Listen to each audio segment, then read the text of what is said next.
Assalamualaikum warahmatullahi wabarakatuh, dan salam sejahtera untuk kita semua. Halo adik-adik mahasiswa D3 Kebidanan Poltekkes Maluku, selamat datang kembali pada pembelajaran pendidikan kewarganegaraan. Pada pertemuan sebelumnya kita sudah membahas mengenai pengantar pendidikan kewarganegaraan di perguruan tinggi, mengapa mata kuliah ini penting, serta bagaimana hubungan nilai-nilai kewarganegaraan dengan profesi kesehatan. Pada pertemuan kali ini, kita akan membahas lebih dalam mengenai konsep dasar kewarganegaraan.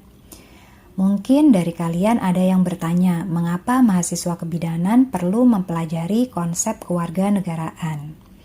Bukankah tugas utama mahasiswa kebidanan adalah mempelajari ilmu kebidanan, ya? Jawabannya adalah karena seorang bidan tidak hanya bekerja dengan tubuh manusia, tetapi juga bekerja dengan manusia sebagai bagian dari masyarakat. Seorang pasien bukan hanya seseorang yang membutuhkan tindakan medis, tetapi juga seorang warga negara yang memiliki hak, martabat, dan kebutuhan untuk dihargai. Karena itu, seorang tenaga kesehatan perlu memahami konsep tentang warga negara, hak, kewajiban, tanggung jawab, serta bagaimana memberikan pelayanan yang adil kepada seluruh masyarakat. Dan pada pertemuan ini kita akan memahami siapa yang disebut warga negara, apa perbedaan warga negara dengan penduduk, bagaimana seseorang memperoleh kewarganegaraan Indonesia, serta bagaimana peran kita sebagai warga negara dan calon tenaga kesehatan. Adik-adik sekalian, setelah mengikuti pembelajaran hari ini, terdapat beberapa kemampuan yang diharapkan dapat kalian capai ya. Yang pertama adalah diharapkan adik-adik mampu menjelaskan pengertian warga negara, penduduk, dan kewarganegaraan. Yang kedua, mampu membedakan istilah warga negara dengan kewarganegaraan. Yang ketiga, mampu menjelaskan asas-asas kewarganegaraan. Yang keempat, mampu mengidentifikasi cara memperoleh dan kehilangan kewarganegaraan Indonesia. Yang kelima, mampu menjelaskan status, hak, kewajiban, peran, dan tanggung jawab warga negara. Dan yang keenam, mampu mengaitkan konsep kewarganegaraan dengan peran mahasiswa kebidanan sebagai calon tenaga kesehatan. Sekarang coba kita mulai dengan beberapa pertanyaan sederhana. Siapa sebenarnya yang disebut sebagai warga negara Indonesia? Apakah setiap orang yang tinggal di Indonesia otomatis menjadi warga negara Indonesia? Lalu, apakah ada perbedaan antara penduduk dan warga negara? Pertanyaan-pertanyaan seperti ini kelihatannya sederhana ya, tetapi ternyata penting untuk kita pahami, karena kewarganegaraan bukan hanya persoalan apakah seseorang memiliki KTP atau tinggal di suatu wilayah. Di dalamnya terdapat hubungan antara individu dengan negara, termasuk persoalan status hukum, hak, kewajiban, serta tanggung jawab. Bagi kalian sebagai mahasiswa kebidanan, pemahaman ini juga penting karena suatu hari nanti kalian akan memberikan pelayanan kesehatan kepada masyarakat yang sangat beragam ya. Dan pasien kita bukan sekedar orang yang datang berobat, mereka adalah manusia yang memiliki hak, martabat, identitas, latar belakang, dan kondisi sosial yang berbeda-beda. Karena itu, sejak awal kita perlu membangun cara berpikir bahwa pelayanan kesehatan harus dilandasi oleh sikap adil, manusiawi, dan menghormati setiap individu. Sekarang kita masuk ke istilah pertama, yaitu warga negara. Secara sederhana, warga negara adalah seseorang yang secara hukum menjadi anggota suatu negara dan memiliki hubungan hukum, politik, serta hak dan kewajiban terhadap negara tersebut. Jadi, menjadi warga negara bukan hanya berarti kita tinggal di sebuah negara. Ada status hukum yang diakui oleh negara. Sebagai warga negara Indonesia, seseorang memperoleh perlindungan negara sesuai ketentuan peraturan perundang-undangan. Pada slide ini kita juga dapat melihat beberapa karakteristik warga negara ya. Pertama, seseorang memiliki status hukum yang diakui oleh negara. Yang kedua, karakteristiknya yaitu warga negara memperoleh hak-hak konstitusional. Yang ketiga, warga negara juga mempunyai kewajiban terhadap negara. Dan keempat, warga negara ikut berpartisipasi dalam kehidupan bermasyarakat, berbangsa, dan bernegara. Jadi, menjadi warga negara tidak hanya tentang bertanya apa yang bisa negara berikan kepada saya, tetapi kita juga harus bertanya apa tanggung jawab saya sebagai bagian dari negara ini. Nah, pola pikir seperti inilah yang akan terus kita gunakan selama pembelajaran.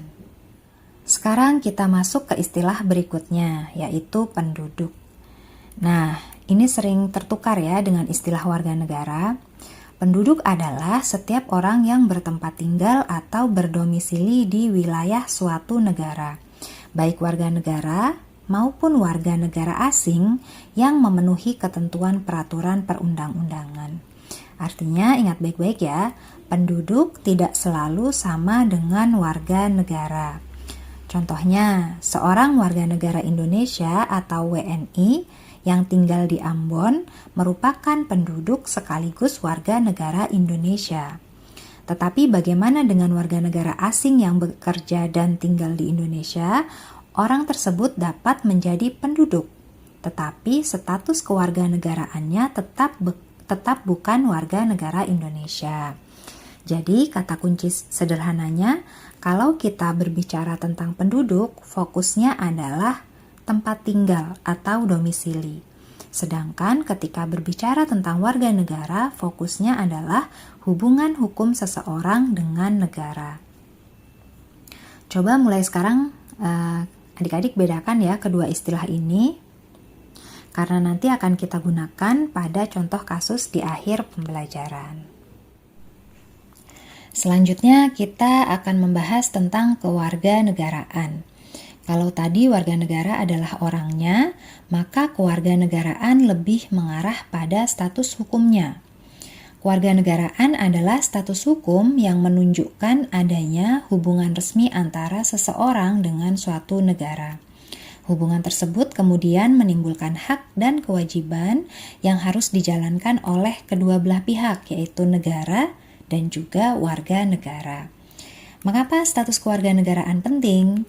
Karena status tersebut menjadi salah satu dasar seseorang memperoleh berbagai hal. Misalnya perlindungan hukum ya, hak-hak politik sesuai ketentuan, akses terhadap pelayanan publik, serta identitas nasional. Jadi, kewarganegaraan memberikan kejelasan mengenai posisi seseorang dalam sebuah negara. Bayangkan apabila tidak ada status yang jelas ya, akan muncul banyak persoalan.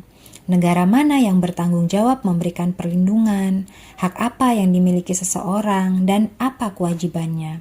Karena itulah, kewarganegaraan memiliki fungsi penting dalam hubungan antara individu dan negara.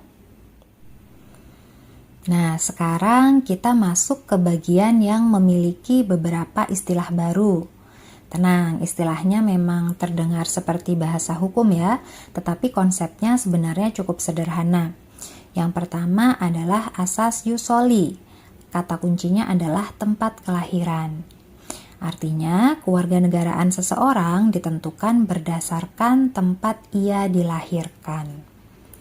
Yang kedua adalah jus sanguinis. Kata kuncinya adalah keturunan. Artinya, kewarganegaraan ditentukan berdasarkan hubungan darah atau kewarganegaraan orang tua. Indonesia pada prinsipnya lebih menekankan asas jus sanguinis ini ya. Kemudian ada asas kewarganegaraan tunggal, yaitu pada dasarnya seseorang hanya memiliki satu kewarganegaraan. Dan yang terakhir, terdapat kewarganegaraan ganda terbatas. Dalam kondisi tertentu, anak dapat memiliki dua kewarganegaraan untuk sementara sesuai ketentuan peraturan perundang-undangan. Supaya mudah mengingatnya, jus soli tempat lahir, jus sanguinis keturunan atau hubungan darah. Gitu ya. Sekarang pertanyaannya, bagaimana seseorang dapat memperoleh kewarganegaraan Indonesia? Ya, jadi ada beberapa cara untuk memperoleh kewarganegaraan Indonesia. Yang pertama adalah melalui kelahiran, sesuai ketentuan Undang-Undang Kewarganegaraan. Yang kedua, melalui keturunan atau ius sanguinis, yaitu berdasarkan hubungan darah dengan ayah atau ibu ya yang berkewarganegaraan Indonesia, sesuai ketentuan yang berlaku. Ketiga, berkaitan dengan perkawinan. Jadi warga negara asing yang menikah dengan warga negara Indonesia dapat mengajukan kewarganegaraan Indonesia sesuai persyaratan hukum.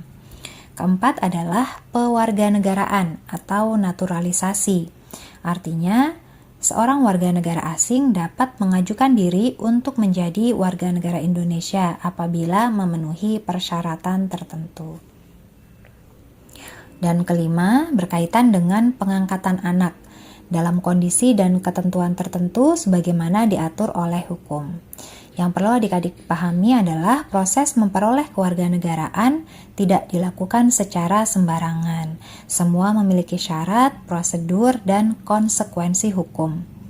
Masing-masing serta diatur dalam ketentuan kewarganegaraan Indonesia termasuk Undang-Undang Nomor 12 Tahun 2006. Jadi jangan hanya mengingat 5 jalurnya ya, tetapi pahami bahwa status kewarganegaraan merupakan status hukum resmi. Kalau seseorang dapat memperoleh kewarganegaraan, muncul pertanyaan berikutnya ya, apakah kewarganegaraan Indonesia juga dapat hilang ya? Jawabannya adalah bisa ya, apabila seseorang memenuhi kondisi tertentu sebagaimana diatur dalam peraturan perundang-undangan ya. Jadi dapat kehilangan kewarganegaraan Indonesia. Misalnya yang pertama, seseorang secara sukarela memperoleh kewarganegaraan lain atas kemauannya sendiri ya.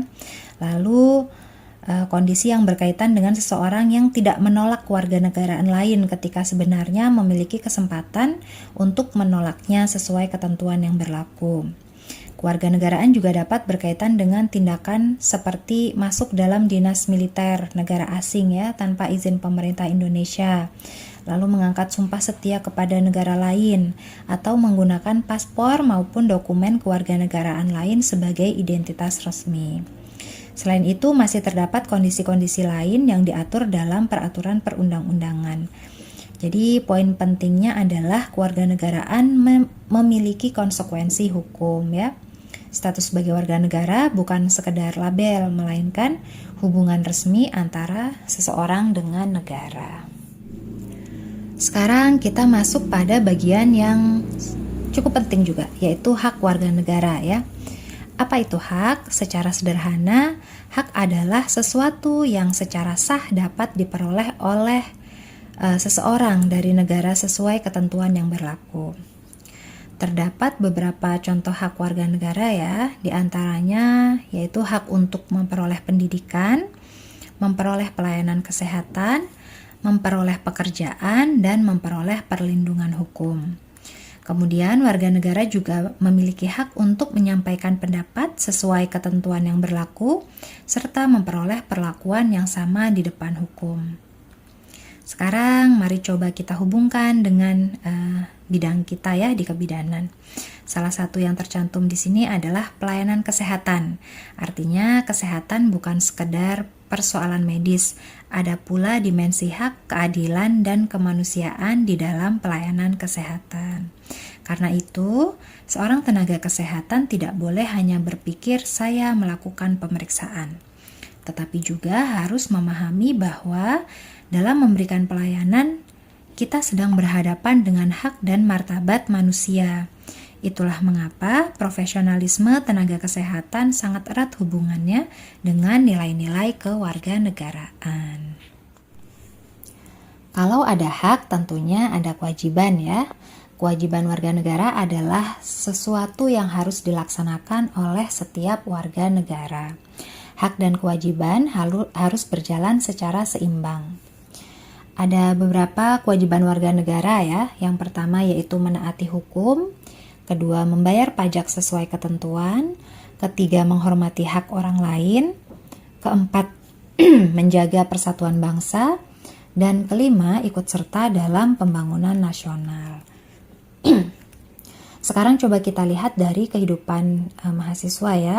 Sebagai mahasiswa, bentuk tanggung jawab adik-adik mungkin belum sama dengan orang yang sudah bekerja, tetapi nilai dasarnya sudah dapat adik-adik praktikan ya. Misalnya dengan menaati aturan kampus, menghormati teman yang berbeda suku, agama, pendapat ya, lalu menjaga fasilitas bersama dan menjalankan tanggung jawab akademik dengan baik. Jadi warga negara yang baik itu tidak harus menunggu setelah adik-adik lulus kuliah ya, tapi tanggung jawab kewarganegaraan dapat dimulai dari lingkungan yang paling dekat dengan kita sekarang. Selanjutnya, peran dan tanggung jawab warga negara. Jadi, ada beberapa peran dan tanggung jawab warga negara ya. Yang pertama adalah dalam kehidupan bermasyarakat. Kita perlu menghormati sesama, menjaga kerukunan, dan ikut menjaga lingkungan ya. Yang kedua, dalam kehidupan akademik, sebagai mahasiswa, adik-adik diharapkan jujur, disiplin, mampu menghargai perbedaan pendapat, dan menjunjung tinggi integritas akademik. Artinya, misalnya dalam mengerjakan tugas, adik-adik tidak hanya mengejar nilai ya, tapi juga belajar bertanggung jawab terhadap proses belajar kita sendiri. Dan yang ketiga, dalam profesi kebidanan, nah ini yang perlu adik-adik perhatikan ya, seorang bidan harus memberikan pelayanan secara adil kepada seluruh pasien, menghargai keberagaman budaya, menjaga kerahasiaan pasien, melaksanakan pelayanan sesuai etika profesi, dan mengutamakan keselamatan pasien. Coba adik-adik perhatikan, nilai-nilai tersebut sebenarnya tidak berdiri sendiri ya.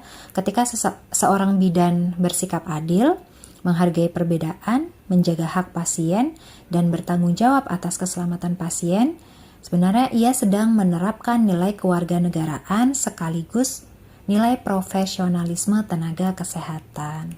Jadi antara pendidikan kewarganegaraan dan kebidanan ternyata sangatlah berhubungan ya.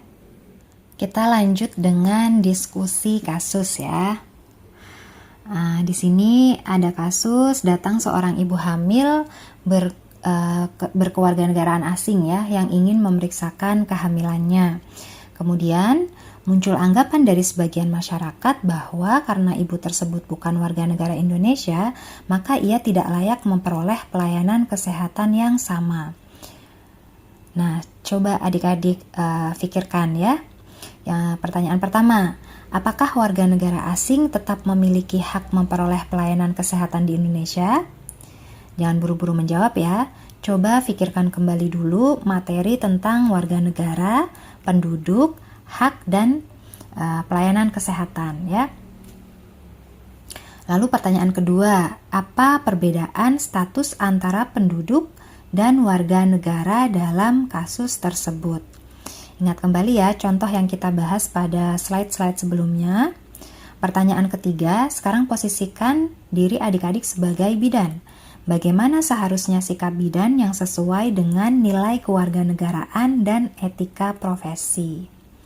Apakah keputusan pelayanan boleh dipengaruhi oleh asal negara pasien? Apa prinsip yang seharusnya menjadi dasar sikap kita? Apa prinsip ya? Dan pertanyaan terakhir, nilai Pancasila apa yang menurut kalian tercermin dalam pelayanan tersebut? Silakan didiskusikan dengan teman kelompok kalian ya. Tidak masalah apabila pada awalnya nanti jawaban kalian berbeda. Yang saya ingin lihat di sini nantinya adalah bagaimana adik-adik membangun alasan berdasarkan konsep yang sudah kita pelajari. Karena dalam praktik kebidanan nanti kalian tidak hanya membutuhkan kemampuan melakukan tindakan ya, tetapi juga kemampuan mengambil keputusan secara etis, manusiawi, dan bertanggung jawab. Baik, sebelum kita mengakhiri pembelajaran, mari kita rangkum beberapa poin penting ya. Yang pertama, warga negara adalah anggota resmi suatu negara yang memiliki hubungan hukum dengan negara tersebut. Yang kedua, penduduk memiliki pengertian yang lebih luas karena mencakup warga negara maupun warga negara asing yang bertempat tinggal di wilayah Indonesia sesuai ketentuan hukum. Jadi ingat kembali ya, penduduk belum tentu warga negara. Yang ketiga, kewarganegaraan, yaitu merupakan status hukum yang menimbulkan hubungan hak dan kewajiban antara individu dan negara. Yang keempat, dalam konsep asas kewarganegaraan, Indonesia menempatkan ius sanguinis atau keturunan sebagai asas utama, menerapkan ius soli secara terbatas, dan pada prinsipnya menganut kewarganegaraan tunggal dengan kondisi tertentu yang memungkinkan kewarganegaraan ganda terbatas bagi anak. Yang kelima, kita belajar bahwa hak dan kewajiban harus berjalan secara seimbang. Dan yang sangat penting bagi adik-adik, seluruh konsep ini ya nantinya harus tercermin dalam profesi kalian. Sebagai calon bidan, kalian diharapkan mampu memberikan pelayanan yang profesional, adil, manusiawi, menghargai hak setiap orang, dan menghormati keberagaman. Jadi pendidikan kewarganegaraan bukan sekedar pelajaran tentang negara ya. Pendidikan kewarganegaraan juga mengajarkan nilai-nilai yang kita bawa ketika menjalankan profesi dan juga berinteraksi dengan sesama manusia. Baik, adik-adik mahasiswa semuanya, kita sudah sampai di akhir pembelajaran pertemuan kedua. Hari ini kita telah mempelajari mulai dari pengertian warga negara, penduduk, kewarganegaraan ya, terus ada juga asas-asas kewarganegaraan, cara memperoleh dan kehilangan kewarganegaraan, sampai pada hak, kewajiban, peran, dan tanggung jawab warga negara. Dan yang paling penting, kita juga sudah melihat bahwa konsep tersebut memiliki hubungan yang sangat dekat dengan profesi kebidanan. Saya berharap setelah mengikuti pembelajaran ini, adik-adik tidak hanya mampu menjawab pertanyaan saat ujian ya atau pertanyaan-pertanyaan tugas kita, tetapi adik-adik juga mulai membangun cara berpikir sebagai mahasiswa, warga negara, dan calon tenaga kesehatan yang bertanggung jawab ya. Ingat, bidan yang baik bukan hanya bidan yang memiliki keterampilan klinis yang baik ya, tapi bidan juga perlu memiliki nilai kemanusiaan, menghargai perbedaan, bertindak adil, menjaga hak pasien, serta bertanggung jawab terhadap pelayanan yang diberikan. Baik, terima kasih sudah mengikuti pembelajaran ini sampai selesai. Tetap semangat belajar, tetap kritis dalam berpikir, dan sampai bertemu pada pembelajaran berikutnya. Terima kasih. Wassalamualaikum warahmatullahi wabarakatuh.